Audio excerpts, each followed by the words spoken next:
about coming home, but what can you do? Travelers brace for uncertainty as Air Canada flight attendants serve notice they're prepared to strike. Tonight, the countdown to a Saturday work stoppage. The status of flights up in the air. Good evening. Air Canada says it will begin canceling flights tomorrow. It's preparing for strike action. The union representing 10,000 flight attendants giving the airline a 72-hour deadline to reach a deal. CTV Sean Leithong is live at Pearson Airport where passengers are preparing to be caught in the middle. Sean. Well, Nathan and Michelle, many people say they are relieved to get out today as operations are normal, but some are wondering how they'll get home. Flying home to Calgary just days before a strike, Mitch Iredale is a flight attendant with Air Canada. She hasn't received a pay increase for a decade and says the time for a new deal is now. There's been lots of sacrifice, and the unpaid work, it's time to stop that for all flight attendants in Canada. In response to a 72-hour strike notice from CUPE, which represents Air Canada's 10,000 flight attendants, the airline served a lockout notice, with some flights canceled Thursday and more Friday before shutting down all Air Canada and Air Canada Rouge flights Saturday morning. The shutdown could affect some 130,000 passengers a day, like Laura Campos from Spain, who's flying to Calgary, then Vancouver this week. I'm pissed, yeah. Air Canada saying the choice to wind down will allow them to notify customers, reducing the chances of being stranded. Elena Kenmar is leaving for a week. When asked how she'll get home, I don't know. Train, another airline? I don't know. Still, she, like many travelers, support the flight attendants' work action during peak travel time. I understand what they're dealing with, and I listen to some of the stuff that they're saying, and so I get that they need to do it when it is peak time, because if you strike when nobody wants to fly, it doesn't make much sense. I'm worried about coming home, but what can you do? I'm kind of on the side of the flight attendants. I mean, they should get paid for the work they do, and they're not getting paid for the work they do prior to the takeoff of the airplane, so that's not fair. The union saying unpaid work and wages remain the sticking points. Our entry-level flight attendants start out at a couple bucks over $1,900 a month before tax. So that barely pays rent, let alone food, travel costs, etc. According to Air Canada, an offer to move to binding arbitration was rejected by the union. In a statement, the CEO saying, "Our latest offer included a 38% increase in total compensation over 4 years that would have made our flight attendants the best compensated in Canada, along with provisions for ground pay and other work-life balance, career and pension improvements." Air Canada has asked the federal government to force binding arbitration before a work stoppage on Saturday.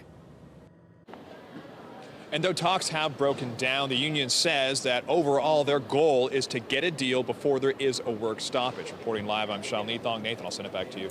Thank you, Sean. To a crash involving a public transit vehicle late this afternoon. An investigation is underway after a taxi collided with the Eglinton Crosstown LRT. It happened just after 4 near Eglinton and Swift Drive. The CTV News chopper spotted a taxi driving away from the scene. Police say no injuries were reported, though there was damage to property in the area. Also, no word on the cause of the crash. New from Toronto police tonight, they've charged a teen in a deadly stabbing in East York as they identify the man who lost his life. Police were called to the incident around 2:30 yesterday afternoon at a high-rise near Woodbine and O'Connor. Despite an emergency run to a trauma center, police say 34-year-old Dwight Longill was soon pronounced dead. Family and friends say he leaves behind 3 young children. I was on my way here. My sister confirmed from the hospital that he didn't make it. This is my baby brother. I had 3 brothers. That was the last one I had left, and now he's gone too. Murdered. I just got home, walked through the door, seen all the cop cars here, and found out one of my best friends died. I'm very shocked. My friend was murdered today. I don't know what to feel. The homicide unit this evening confirmed a youth was arrested at the scene. A 17-year-old boy faces a charge of second-degree murder. They previously said the suspect and the victim knew each other. We have more tonight on a family's quest for justice in the case of a father of 3 killed in a head-on crash earlier this month. Today, the 18-year-old accused in that deadly crash and in a collision with the premier appeared in an Oshawa court. CTV's John Woodward continues his coverage from today's bail hearing and joins us now. John. Michelle, there are two crashes, one involving that father of three, the death of the father of three, and another involving a car carrying the premier. Today's bail hearing is the first chance we got to look at the face of the accused culprit. Jaywin Kirubananthan wore a white shirt as he sat behind glass, occasionally putting his head in his hands as he listened to testimony and arguments about whether he should go free. In the wake of a deadly crash earlier this month, the 18-year-old is charged with dangerous driving causing the death of 35-year-old Andrew Cristillo and seriously injuring his three children, 7-year-old Leah, 6-year-old Chloe, and 4-year-old Ella, and fleeing the scene. Compounding the girls' tragedy, their mother, Christina Cristillo, had recently been diagnosed with breast cancer, her family now without its breadwinner. For several members of the Cristillo family who attended, the hearing was difficult. To everyone that's been supporting us, thank you for having our back. Please don't stop. We want justice for Andrew and for this to never happen to you. About 8 members of Kirubananthan's family attended the hearing too, the accused mouthing thank you for their show of support. They didn't wish to speak to CTV News.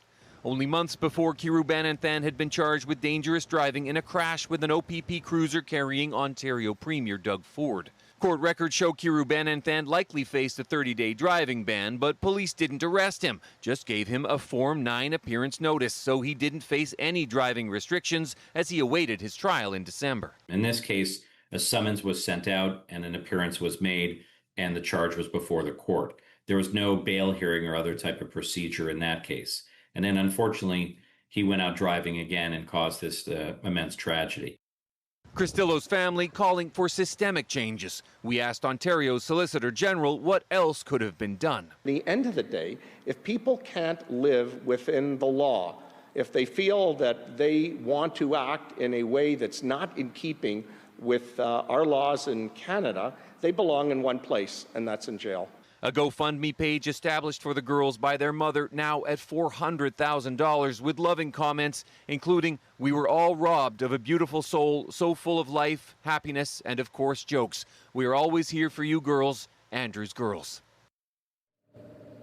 The hearing here in Oshawa lasted almost 7 hours. There is a publication ban, so we can't tell you about much of the evidence that we heard, but we can tell you the judge intends to issue a decision about whether to release Kirubananthan on bail on Friday. Reporting live from Oshawa, I'm John Woodward. Nathan, back to you.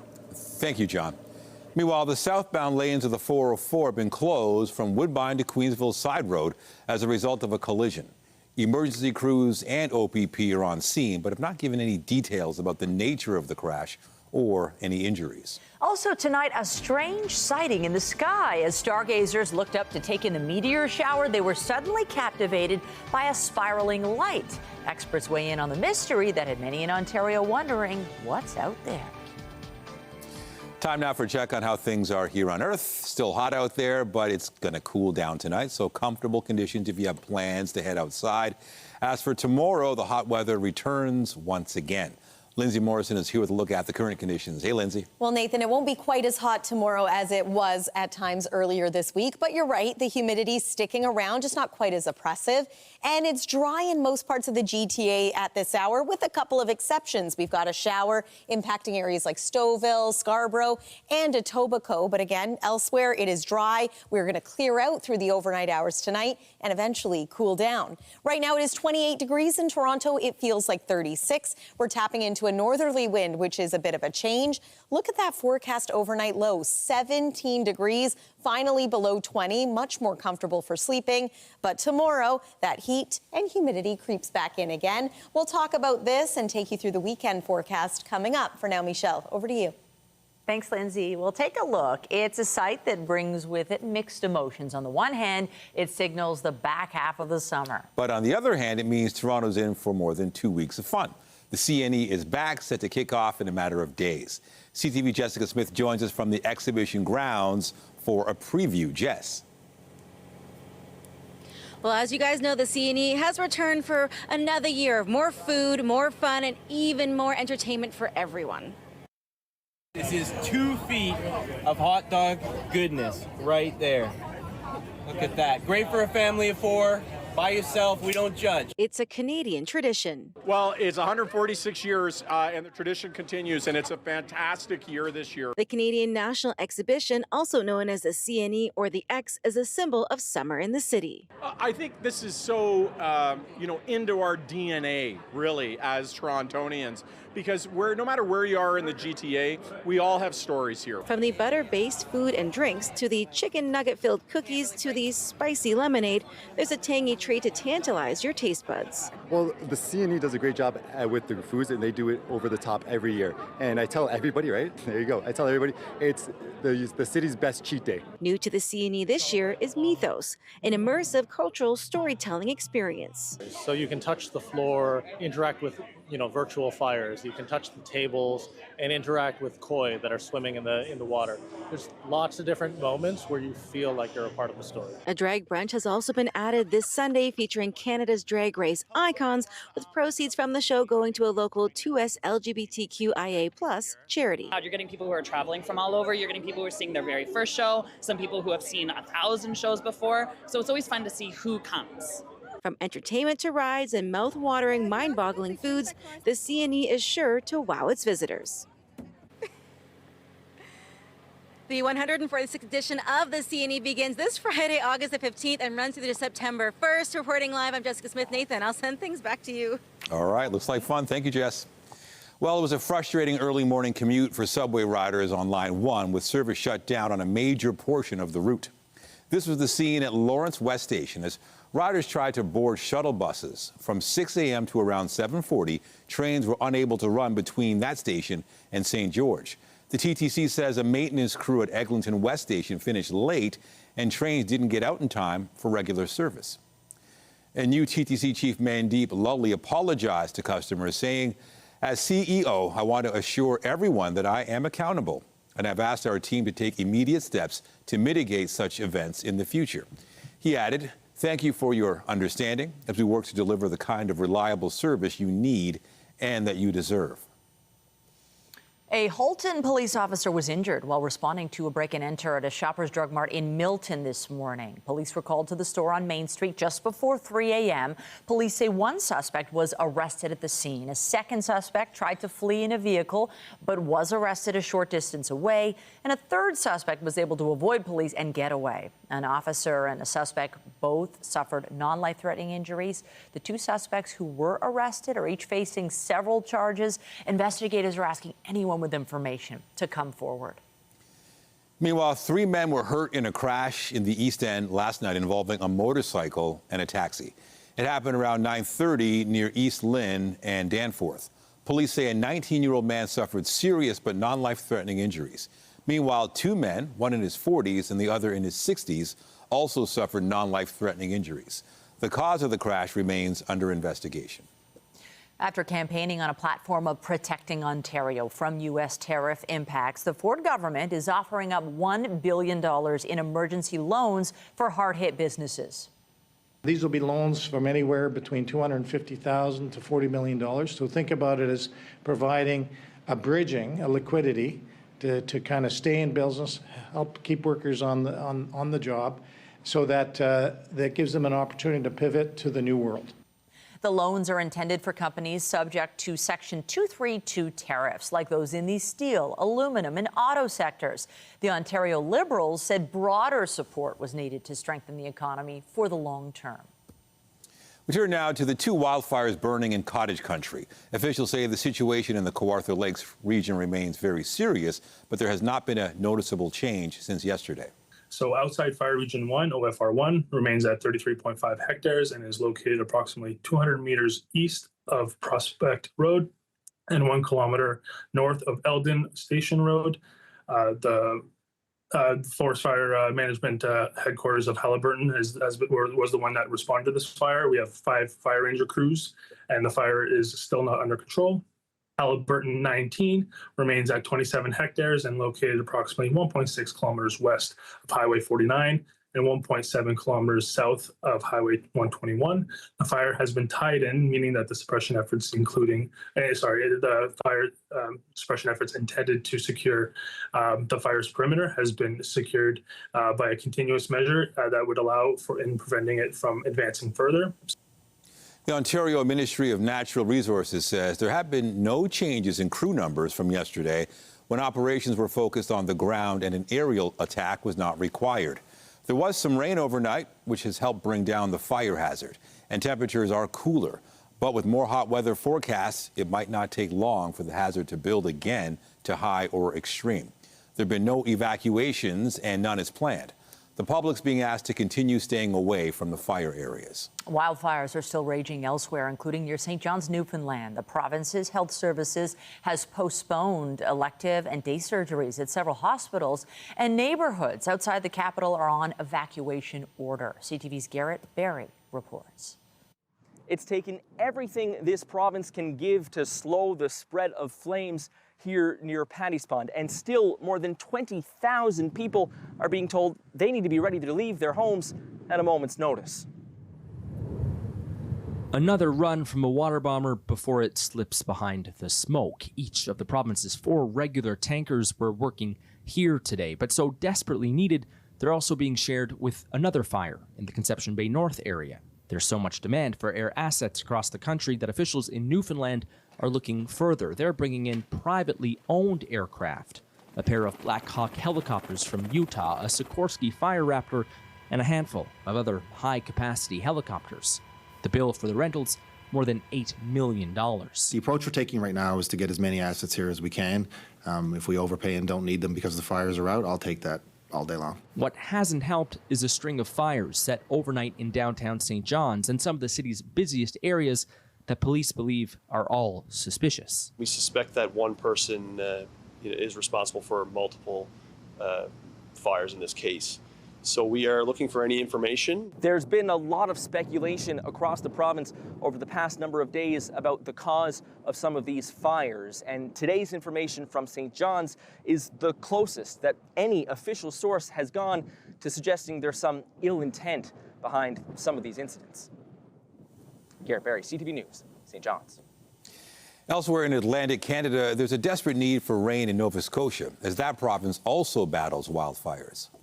It's going to be a long next few weeks. It's going to be a long stretch here. There's no real rain in the forecast, certainly not in the orders of magnitude that we would need in this province. And so far, we've been dodging bullets. Think about it, 17 fires just in the last 24 hours.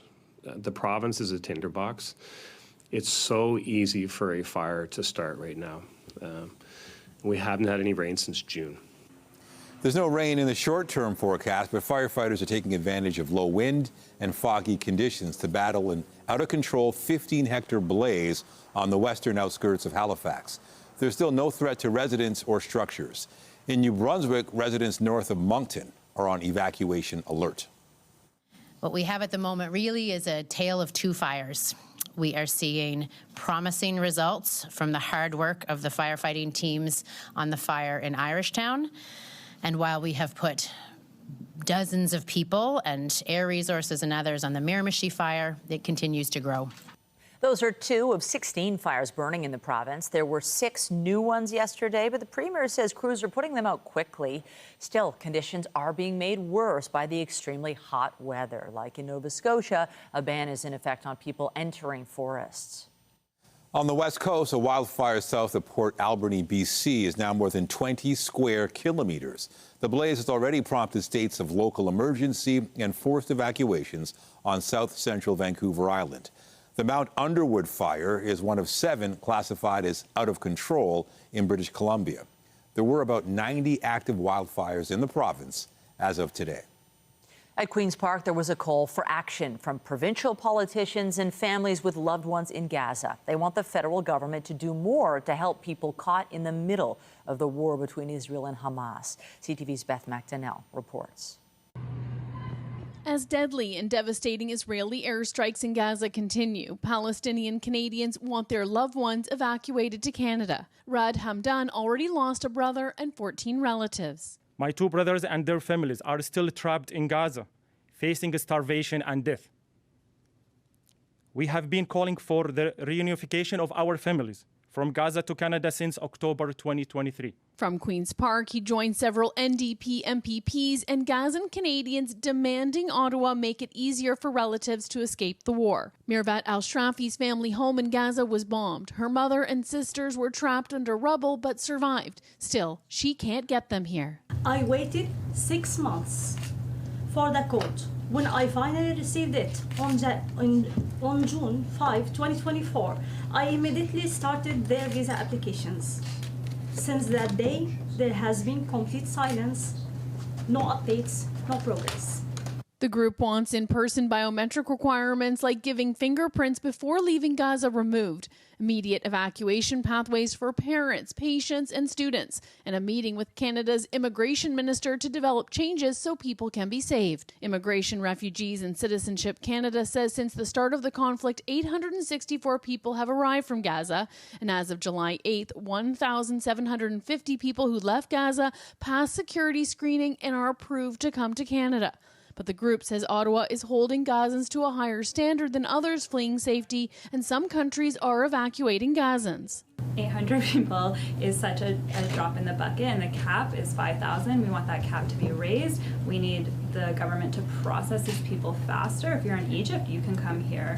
How did we get other people, hundreds of thousands of other people here faster? No more lies, no more delays. Our family lives are on the line. The IRCC says it recognizes many who applied to leave Gaza have been unable to give their biometrics and complete applications, saying in a statement to CTV, while we continue to advocate for the safe exit of applicants, IRCC does not have the mandate or ability to evacuate foreign nationals from conflict zones. It says biometrics can only be completed after people leave Gaza because officials are not there, and ensuring the safety of Canadians remains their priority. Beth McDonnell, CTV News. A key week in the push to end the war in Ukraine. Donald Trump held a virtual call with European leaders and Volodymyr Zelensky, who's in Germany talking to allies. This as the U.S. president prepares to meet with Vladimir Putin in Alaska. CTV senior political correspondent Mike LeCouture has details. There has been a notable shift in President Trump's tone this week when talking about Friday's meeting. He's gone from saying Ukraine should be ready for a land swap to now saying Russia better be prepared for some serious talks. I don't have to say there will be very severe consequences. President Trump with a stern but vague warning to Vladimir Putin if the Russian president isn't serious about negotiating in Alaska.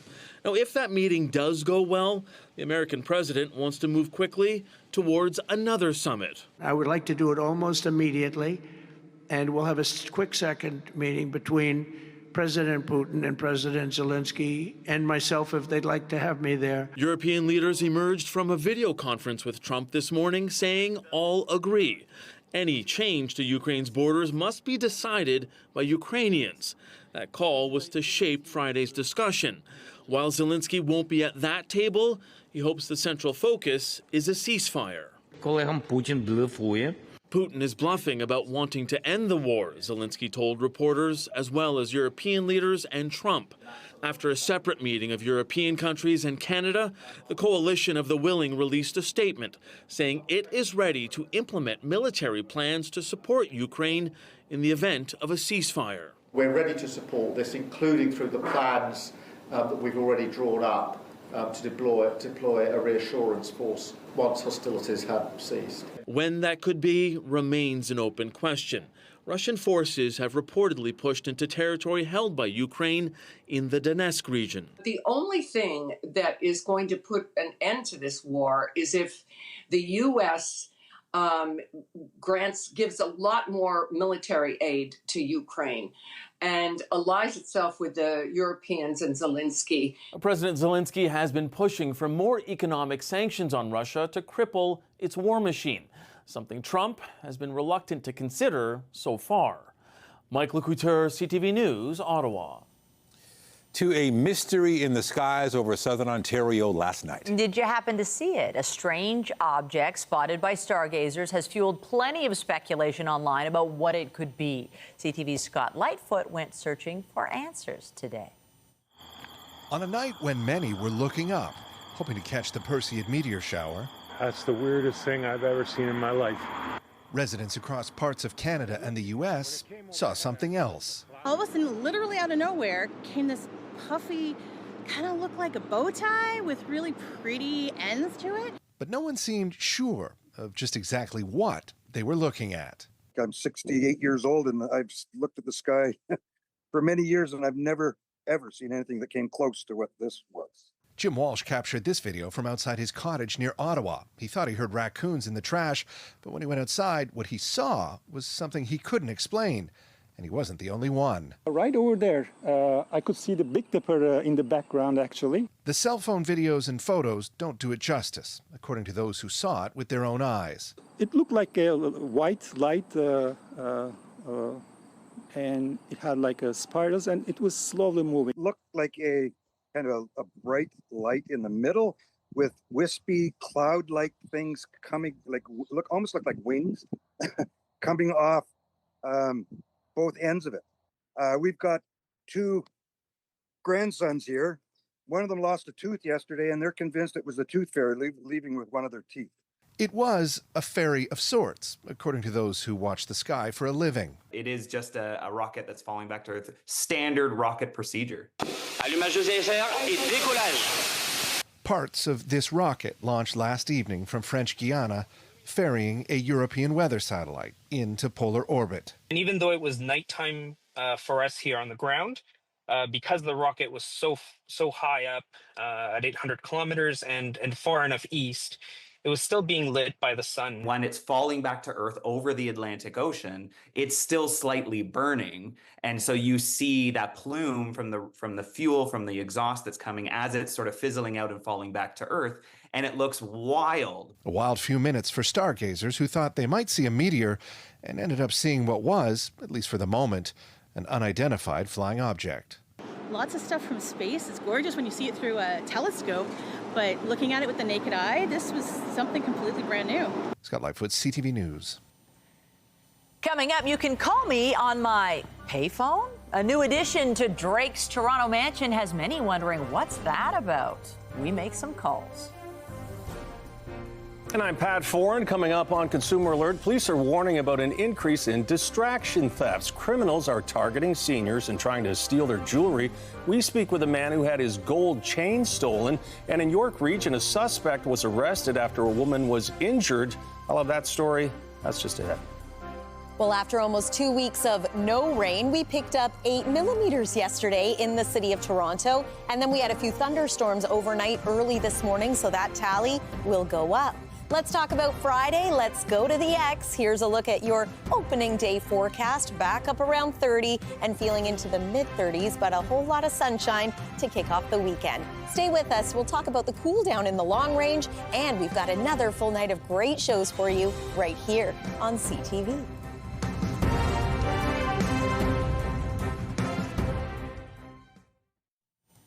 Distraction thefts are when criminals use diversions to steal valuables, such as your wallet or cell phone, but it's often expensive jewelry they're after. Police have charged one man with robbery and dangerous operation of a vehicle after a theft in Richmond Hill turned violent.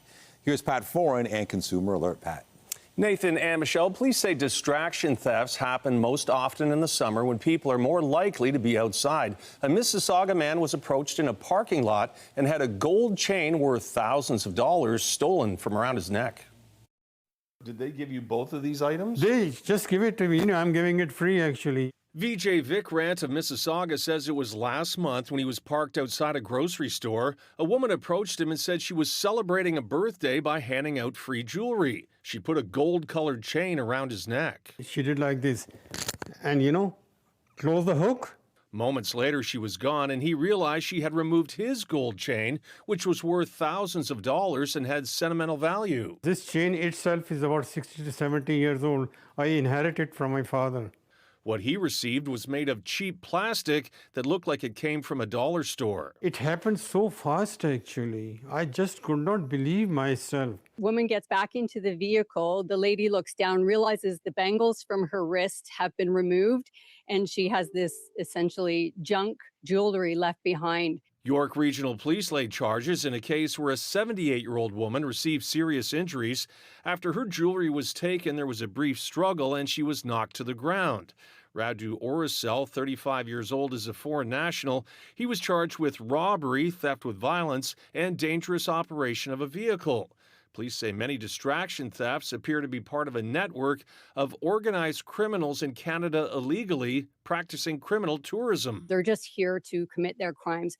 Unfortunately, a lot of the ones that we arrest are not Canadian citizens. They have not arrived here lawfully. Police say as well as parking lots, distraction thefts are also happening at post office boxes. And in Ottawa last week, 90-year-old Terry Thompson had her ring stolen outside a retirement home. She was gone in about a second. Vikrant had planned to hand down his gold chain to his son, something he's no longer able to do. I really feel very, very bad. Be very careful. Somebody tries to give you something. And you should also be cautious if someone tries to speak with you when you're using a bank machine. Criminals may try to distract you to either take your bank card or your cash. Tell them to leave you alone and walk away if you're approached. On your side, I'm Pat Ford. If you have a consumer story idea, email us at alert@ctv.ca. Well, the heat continues to be a story in the city, and this little bit of unsettled weather we've had as of late, we'll be putting that behind us for a stretch of dry weather, which is good news for, I'm sure, organizers at the CNE. Yeah, and I like how we phrase it. It doesn't mean summer is ending. It means that summer is kind of starting. We're still in the middle of it. Yeah, we're in peak summer. Let's put it that way. And temperature-wise, my goodness, it feels like it's been peak summer for weeks, maybe a couple of months. But yes, the CNE is about to begin. We're just days away now. It looks like some of the lights are starting to come on at the midway. And the weather looks pretty good as we finish off this week. We've got some active weather out there right now, though. Let's show you what it looked like earlier this afternoon. We're going to take you to Cooks Bay. That's on Lake Simcoe. This is near Keswick. It's the south end of Lake Simcoe. What a nice day to be out on the water enjoying some activities. It wasn't as hot as it's been, but we are still tapping into that summertime heat and will continue to for the next couple of days. In fact, some of that more oppressive humidity does find its way back into our weekend forecast. Before we get to that, I want to bring you up to speed on Tropical Storm Erin. We first told you about this one yesterday, and as it makes its way closer to the Caribbean and then North America, we are continuing to track it. All signs indicate that this is going to form into the first hurricane of the Atlantic season, and perhaps a major hurricane at that. So again, this is one to watch. What we're watching here at home is a few showers or even downpours happening. If you're joining us from downtown Toronto, midtown Toronto, there's a chance you are either getting rain or about to get rain. This is fast moving. It's not going to last all night, but it is happening.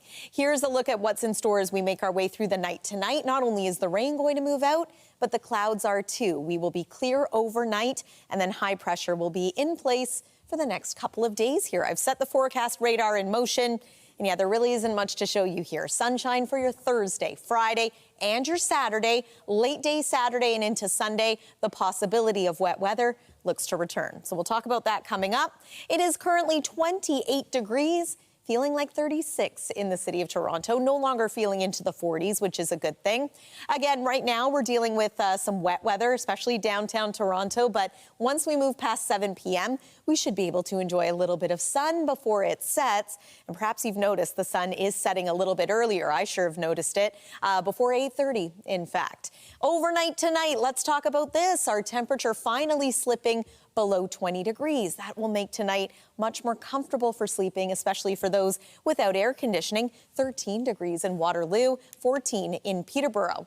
Tomorrow at a glance, 29 degrees will feel like 35. So that humidity, not completely gone. It's not a totally fresh air mass, but it is an improvement from the last few days. 26 degrees is what we're forecasting in Kincardine, 29 in Tillsonburg, 28 degrees in places like Oakville as well as Vaughan, and 29 for you in Belleville with mainly sunny skies. All right, let's take you through the 7-day forecast into the weekend. 32 degrees for Saturday, but look what's going to happen as we make our way into next week. We're talking daytime highs around 23 degrees, so suddenly below seasonal. A little cool, a little comfortable for much of next week. Also want to draw your attention to these overnight lows Sunday, Monday, maybe 11 and 10 degrees. That's a bit of a change. And that's your look at the weather for now. Nathan, over to you. All right. Thank you, Lindsay. Also tonight, exposing students to a career in neuroscience. Details of a new partnership between Sunnybrook and Toronto Community Housing that provides hands-on laboratory work and a paid summer job.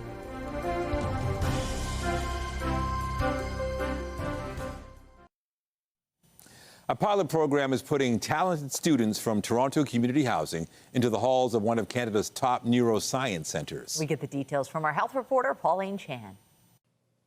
I sent well over 100 cold emails before I finally got a position in a lab, and that was sort of my first opportunity that turned into more opportunities and eventually led me down this path. Dr. Kareem Mathani's experiences led him to create the next neuroscience program, a new partnership between Sunnybrook Health Sciences and Toronto Community Housing, inspired by similar past programs. So we are home to 100,000 residents, and 29% of the residents are young people. So young people up to 24 years. One time I wanted to be a firefighter.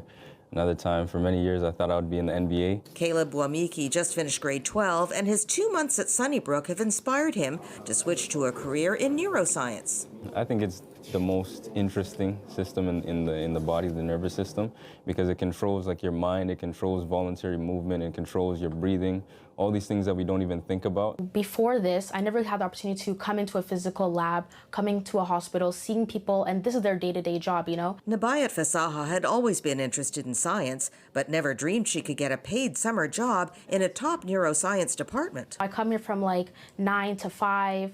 It's just like seeing if I want to do this in the future. Dr. Neer Lipsman says their goal was to expose promising young students to neuroscience and hopefully ignite their careers. Everything from brain technology to emerging ways of interacting with the brain to studying the brain to studying patients, that was really our goal. This year there were 4 students in the program, 2 grade 11, 2 grade 12, but next year they hope to expand that number in the next neuroscientist program. Pauline Chan, CTV News. With less than a month to go until the Toronto International Film Festival, organizers have chosen to pull a documentary from the lineup focused on Hamas's October 7th attacks in Israel. The film is by Canadian filmmaker Barry Ivrich, and called The Road Between Us, The Ultimate Rescue. It tells the story of a retired Israeli general who went on a mission to save family members during the deadly Hamas attack. According to Deadline, TIFF had asked the filmmakers to meet certain requirements, including changing the doc's title, identifying the source of footage that was live streamed by the militant group, and providing an additional insurance letter. TIFF says the invitation was withdrawn as its conditions weren't met. The festival said in part, the purpose of the requested conditions was to protect TIFF from legal implications and to allow TIFF to manage and mitigate anticipated and known risks around the screening of a film about highly sensitive subject matter, including potential threat of significant disruption. The filmmaking team behind The Road Between Us shared a statement reading in part, "We are shocked and saddened that a venerable film festival has defied its mission and censored its own programming by refusing this film. We remain defiant, we will release the film, and we invite audiences, broadcasters, and streamers to make up their own mind once they've seen it." The Friends of Simon Wiesenthal Center said TIFF had allowed political bias and intimidation to dictate its programming. Meanwhile, cinema fans are figuring out the films and special events they'd like to attend at this year's 50th anniversary of TIFF. The full schedule is now out for the event, which runs from September 4th to the 14th. Here are some of the dates to keep in mind as the festival prepares to start ticket sales. On August 15th, tickets will go on sale to TIFF members based on their membership tier. Purchases will kick off with those at the leader, champion, patron, sustainer, or contributor levels. On August 20th, industry and early bird individual members get their shot, followed the next day by the rest of the individual members. Then on August 22nd, TIFF insiders and those holding under 25 free passes can buy their tickets. Members of the general public can secure seats at TIFF starting August 25th. Well, you used to call them on your cell phone, or at least that's how the Drake song goes. But now the Toronto singer is apparently turning to some older technology. There's a new attraction of sorts outside of Drake's Bridle Path mansion, a payphone booth. There's been no shortage of speculation online about what the hardware is doing there, but it popped up as he continues working on an upcoming album. We've contacted Bell to ask if the phone booth is real and why it's there. A reminder, Bell Media is the parent company of CTV News Toronto. After the break, making a connection at the highest level, Blue Jays CEO Mark Shapiro surprises fans with an appearance in the 500 section, and the timing was perfect.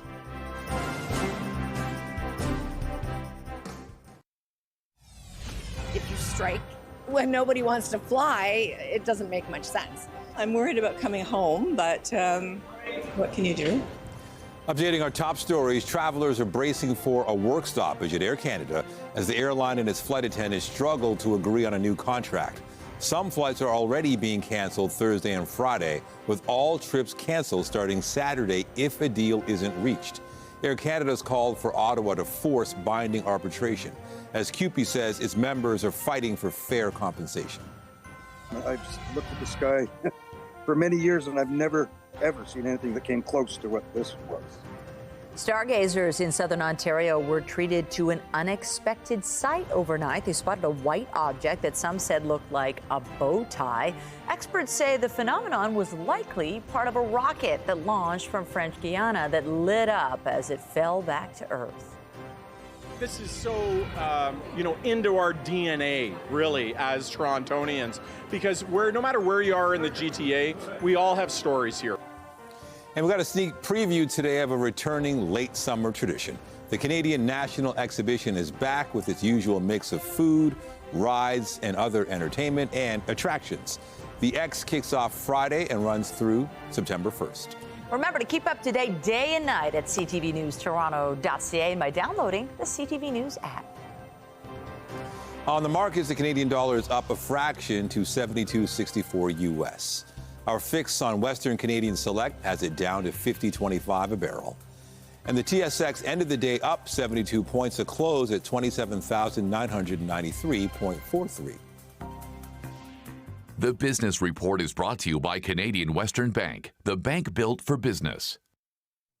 The Blue Jays will go for a third straight win tonight when they host the Cubs in Game 2 of their series. Who hits a fly ball pretty well tagged to left field. Hap's going to turn and watch it go. Ernie Clement and Dalton Varsho hit home runs last night as Toronto became the first American League team to reach 70 wins with a 5-1 victory. Tonight, Kevin Gausman starts for the Jays, who lead the division by 4.5 games. Meantime, the Jays president and CEO decided to soak up some of the good vibes at Rogers Centre last night. Mark Shapiro visited the 500 level, receiving high fives and fist bumps as he made his way to the last row to join two Gate 14 podcast hosts. And it was at that moment that Clement hit his 3-run homer, giving the baseball exec and fans a chance to celebrate together. Just ahead, there's a new main attraction at the Toronto Zoo. Bovine brothers with fabulous fringe move into their new digs. We visit the new duo.